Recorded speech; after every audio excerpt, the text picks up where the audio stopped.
Alors bonjour, merci à tous pour votre accueil.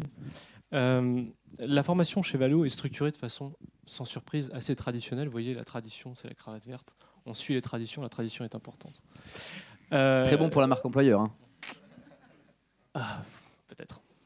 Euh, on est structuré de façon matricielle, comme on l'a dit un peu ce matin. On a des programmes corporate et puis on a des programmes qui sont déclinés métier par métier. Et enfin, on a une plateforme, ce qu'on appelle un LMS, un Learning Management System, qui diffuse réseau par réseau, fonction par fonction du contenu. Voilà très simplement comment est organisé le catalogue de formation chez Valeo. Alors du coup, ensuite, on va continuer sur chez la Digital University, David. Donc moi, je ne sais pas vraiment comment est structuré dans les entreprises. Ce que je connais, ce sont Non, mes clients. voilà. Mes clients ont deux problématiques. La première, c'est l'infusion de la culture. Vous connaissez peut-être Peter Drucker qui disait Culture Hit Strategy for Breakfast. Ça veut dire quoi? Ça veut dire que fondamentalement, j'aime beaucoup Drucker. Fondamentalement, nous croyons à la Digital University et nos clients partagent ça, que c'est l'infusion de la culture qui permet cette avancée. Ça, c'est la première chose. Et la deuxième chose, c'est qu'on est aussi là pour faire grandir en compétences. On voyait tout à l'heure, je crois que c'est vous qui avez présenté ce slide sur l'évolution des compétences en elles-mêmes. Et on est là aussi, nous, pour accompagner sur les sujets spécifiques digitaux nos clients. Donc en gros, deux pans, un pan d'évangélisation et diffusion de la culture et un autre plan sur l'évolution des compétences en elles-mêmes. Alors effectivement, je pense qu'on croise pas mal de grands comptes et aujourd'hui il y a une vraie mutation, en tout cas il y a des vrais changements. Il y a, on va dire, un certain nombre d'acteurs qui ont une formation qui est là depuis pas mal d'années. Alors c'est sûr que quand on fait des cours d'anglais, quand on fait des cours de vente, l'avantage c'est que ça change pas trop d'une année sur l'autre. Et à côté de ça, bah, effectivement aujourd'hui il y a tout un nouveau tas de savoirs. Il y a effectivement tout un nouveau tas d'expertise à maîtriser autour du digital. Et le problème c'est que ces expertises elles n'arrêtent pas de bouger, elles n'arrêtent pas de changer, elles n'arrêtent pas de changer aussi de dénomination parce qu'il y a encore quelques années on nous parlait de webmaster, maintenant on nous parle de community manager, on nous parle à un moment de marketing one-to-one, puis de CRM, puis d'omnicanal. Donc c'est vrai que c'est pas évident et on se retrouve face à des fonctions RH qui ont été, je pense, très déjà monopolisées par le droit du travail, par beaucoup de petites contraintes diverses et variées. Et aujourd'hui, bah, évidemment, on leur demande beaucoup. On leur dit, vous devez être un acteur majeur de la transformation des entreprises. Vous savez former, vous savez monter des programmes de formation. Et en même temps, on leur dit c'est du digital, donc ça serait bien d'innover et de faire des nouvelles choses. Alors on pense au MOOC, on pense au e-learning, on pense à énormément de choses, on pense aux tablettes, on pense. Le problème, c'est que c'est pas toujours simple. Il faut tester. Il y a des choses qui sont aussi très gadgets, qui peuvent aussi coûter beaucoup d'argent. Il y a le côté mise à jour. Donc on sent qu'en tout cas, il y a une, on va dire ça écume dans tous les sens. Il y a énormément de choses, il y a énormément de possibilités, mais je pense qu'on ne peut plus dire il y a un modèle d'organisation. Il y a ce qu'il y a eu. Il y a beaucoup de gens qui testent des nouvelles choses. Et justement, c'est assez intéressant de suivre aujourd'hui les nouveaux formats. Justement, pour rebondir un peu sur tout ça, c'est est-ce que cette formation touche tout le monde? Justement, Nicolas, est-ce que ça concerne tous les employés, seulement les directeurs, les sont tombés dans les hauts potentiels ou autres Ouais, absolument, oui, on n'est pas du tout universel et uniquement discriminant.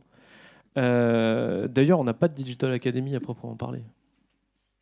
Je ne vais pas m'en aller, hein, Pourquoi? mais aujourd'hui, oui, on touche tout le monde, mais de façon complètement différente. Demain, on continuera à toucher tout le monde et sans grande surprise, également de façon différente. Bon, il y a eu effectivement quelques spoilers. On a parlé des nouvelles formes d'apprentissage.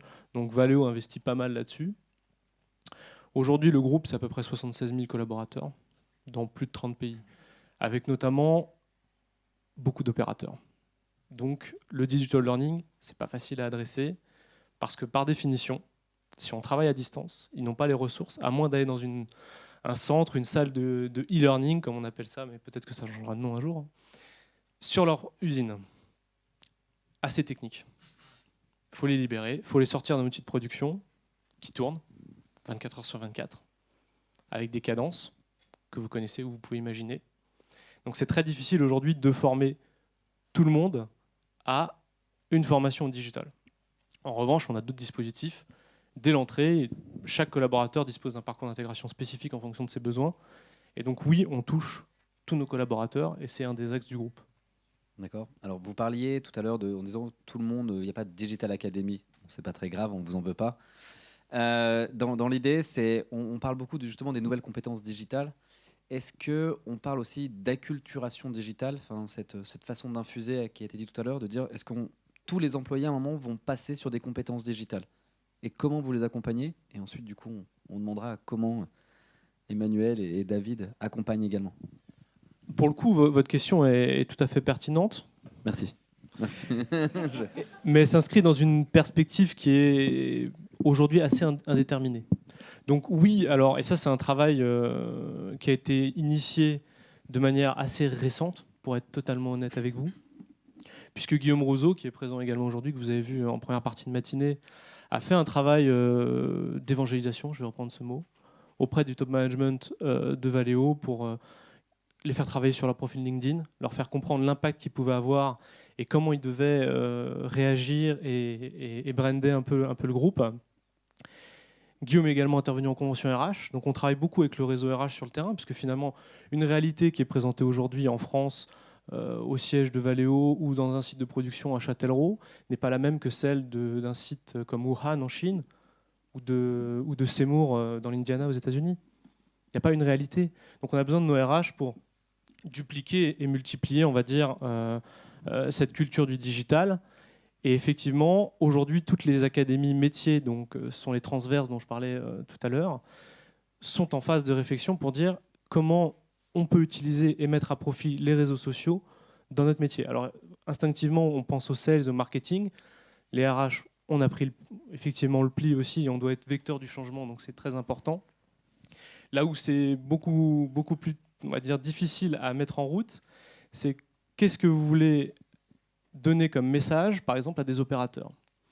Et donc là, on pourrait avoir un débat extrêmement long, mais est-ce qu'on accepte de donner des directives? Est-ce qu'on met sous contrôle? Ou est-ce que, alors sans parler d'ambassadeur justement, parce que ce n'est pas la notion qu'on veut retenir, c'est est-ce qu'on peut influencer? Est-ce qu'on peut partager les bonnes pratiques? Est-ce qu'on peut donner envie de passer les bons messages? Donc aujourd'hui, nos challenges, ce sont vraiment ceux-ci parce que les ingénieurs ECAD, c'est à peu près 18 000 chez Valeo, et c'est tout le reste, comment on les forme? Qu'est-ce qu'on leur demande de faire? Est-ce qu'on ne leur demande pas de faire et qu'on leur donne simplement des idées, on va dire des bonnes idées, des préférences? Et on observe. On prend du recul, on regarde et puis on s'adapte. Merci. David? Est-ce qu'on forme tout le monde? Oui. En revanche, ce qu'on préfère, en tout cas c'est l'expérience qu'on a eue les 4 dernières années, c'est qu'on a constaté que c'est sous l'impulsion du management, voire du top management quand c'est possible, même si les portes ne sont pas toujours ouvertes, qu'on arrive à créer cette dynamique. Ça veut dire quoi? Ça veut dire moi, en tant que middle manager, je serais beaucoup plus inspiré si je sais déjà que mon top management ou le board N-1 a déjà été formé aux problématiques. Et on a constaté, beaucoup d'entreprises se sont dit au départ, partons bottom-up, formons les gens qui font de manière à ce qu'ils intègrent cette culture digitale, cette manière de travailler. Et en fait, on s'est aperçu que ça marchait beaucoup moins bien, puisque ça isole les gens, ça crée de nouveaux silos. C'est-à-dire d'un côté, vous avez les digitaux qui parfois, dans certaines entreprises, ont été quand même, notamment dans la période 2005-2010 dont parlait tout à l'heure Alexandre, mis de côté comme étant des gens qui avaient une vision un peu étrange, une manière de vivre un peu étrange, et puis finalement qui étaient toujours comme s'ils avaient toujours une petite trace comme ça un peu sale de cambouis, parce que finalement... Bah oui, parce que lorsqu'on est digitaux, c'est plus qu'une manière de vivre, c'est une modification, je ne vais pas dire ADN, parce que ce n'est pas du tout ma composition, non, mais très, très sincèrement, c'est une autre manière. Si vous voulez, par exemple, typiquement, je vais prendre un exemple très concret par rapport à ça et par rapport au business. Lorsque la Harvard Business Review, qui est quand même une autorité, explique que des méthodologies comme le lean management développé par Stanford disent que le business plan ne sert à rien et que la révolution vient du passage du business plan au business model, typiquement, il y a des tas de gens qui ne peuvent pas l'entendre. Et lorsque quelqu'un à même niveau de formation, etc., intègre toutes ces nouvelles manières de penser, parce que la technologie n'impacte pas que la manière de vivre, mais aussi la manière de penser, eh bien fatalement, on arrive à des incompréhensions. Donc, lorsqu'on ne met pas le top management en face de ses responsabilités, c'est-à-dire tous les managers, enfin tous les patrons donc vous diront, mais bien sûr, le digital est un levier de croissance formidable. C'est formidable. Je veux dire, regardez, on peut disrupter des marchés, on peut gagner beaucoup d'argent. WhatsApp, 19 milliards. C'est quand même l'équivalent de la flotte TGV française, etc. Donc effectivement, il y a une appétence. Maintenant, vis-à-vis de cette appétence-là, c'est l'engagement qui prime. Et là, encore une fois, c'est pas moi qui le dis, c'est Capgemini. Vous connaissez sans doute cette matrice en fait qui fait le rapport entre l'investissement financier et l'investissement du management. On s'aperçoit de quoi ? Finalement, l'investissement du management tire la transformation digitale et fait en sorte que ces entreprises, en tout cas leur cotation boursière, ce qui intéresse souvent les entreprises, augmentent de 1 à 2 chiffres. Donc, D'accord. On reviendra sur ce point de chiffres juste après.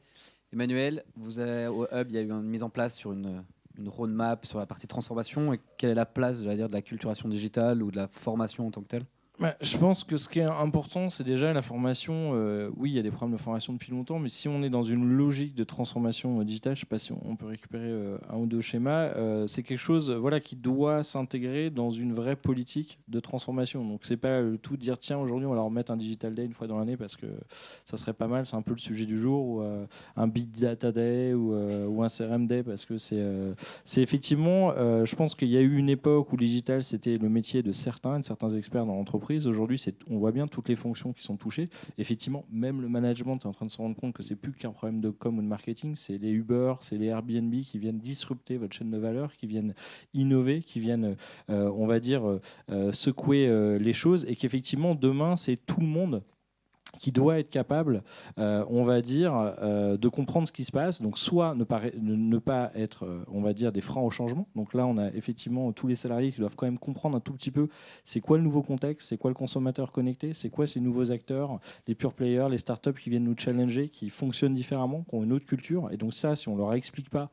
en général, soit ils passent à côté, soit juste, va y avoir une certaine résistance. Ensuite, c'est OK, c'est bien beau, mais on va m'apprendre un nouveau métier. Non, c'est aussi valoriser les compétences existantes. On adore inventer des nouveaux mots en digital, mais finalement, il y a des points de contact, des messages, des expériences, des clients.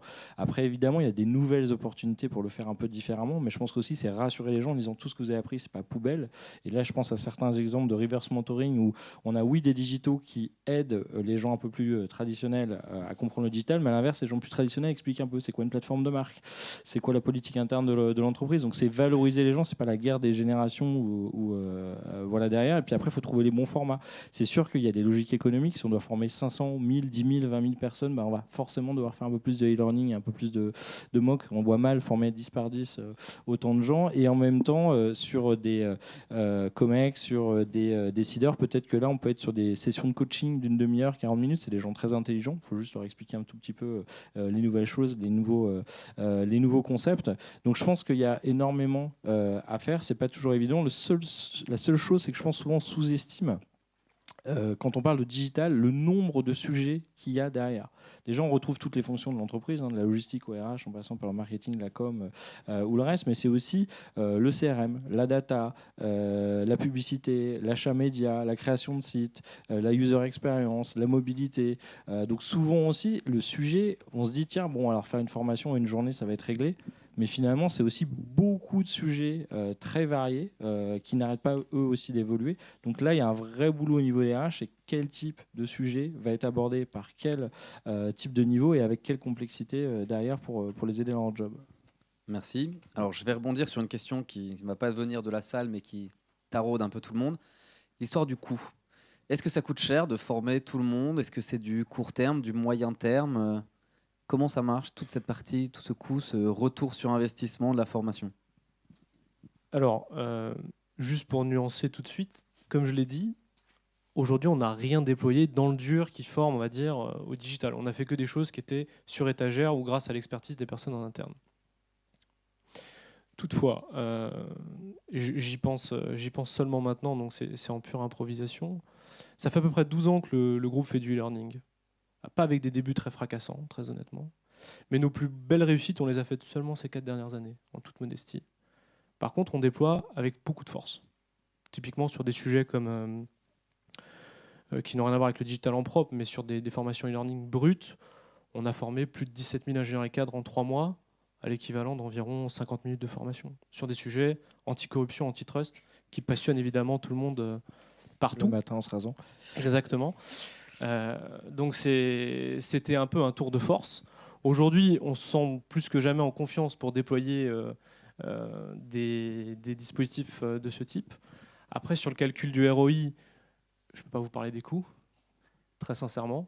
Par contre, si vous avez déjà acheté un module de e-learning à l'extérieur, vous savez à peu près combien ça coûte. Vous savez combien coûte une session avec un avocat. Et donc, vous pouvez faire la division et vous ferez votre calcul et vous saurez qu'effectivement, l'opération d'un module de e-learning diffusé massivement et mondialement, si vous avez un périmètre un peu comme celui de notre groupe, c'est très intéressant. Après, il y a beaucoup d'autres bénéfices qui peuvent être notifiés. Il n'y a pas que le ROI. Et c'est une notion sur laquelle on aime bien travailler avec le réseau RH, c'est OK, vous avez des difficultés pour calculer le ROI, mais si on parlait du ROE, les attentes, expectations, quelque part, on se pose tous dans une logique de qui sont nos clients. Donc on a des collaborateurs qui sont clients. Alors clients forcés sur parfois les sujets compliance, mais parfois ils sont demandeurs. Donc quelque part, est-ce qu'il n'est pas plus pertinent, au lieu de chercher à savoir quel est le payback qu'on a eu, bon alors c'est utile pour parler avec la finance, c'est vrai, mais est-ce que parfois c'est pas bien de se poser ou de simplement de se demander si ça a été utile, si ça a eu un impact sur les compétences, si la personne est contente, si elle reviendra, si elle peut simplement vous faire une tape dans le dos en passant au service RH en disant c'était bien, pour une fois, mais c'était bien. Ce genre de choses, vous voyez, et ça donne un peu de sens aussi à ce qu'on fait, au-delà effectivement de tenter de générer du cash. De toute façon, la formation, c'est un investissement, par définition. Quand vous prenez une amende sur un redressement fait par les autorités de la concurrence, ça chiffre en plusieurs centaines de millions. Bon, de toute façon, le ROI, vous n'avez pas besoin de le calculer, vous savez que vous êtes forcément hyper rentable si jamais vous évitez d'avoir des amendes. Bon, voilà, moi c'est un peu la conception que je défends là-dessus. Parfait. Merci Alors, Nicolas. Sur la structuration des coûts à la Digital University, il y a deux phases. Il y a la première qui est la préparation du programme, qui est coécrit. Nous, on n'a pas de programme sur l'étagère, on ne fait pas d'e-learning. On construit en fait le plan de formation avec la plupart du temps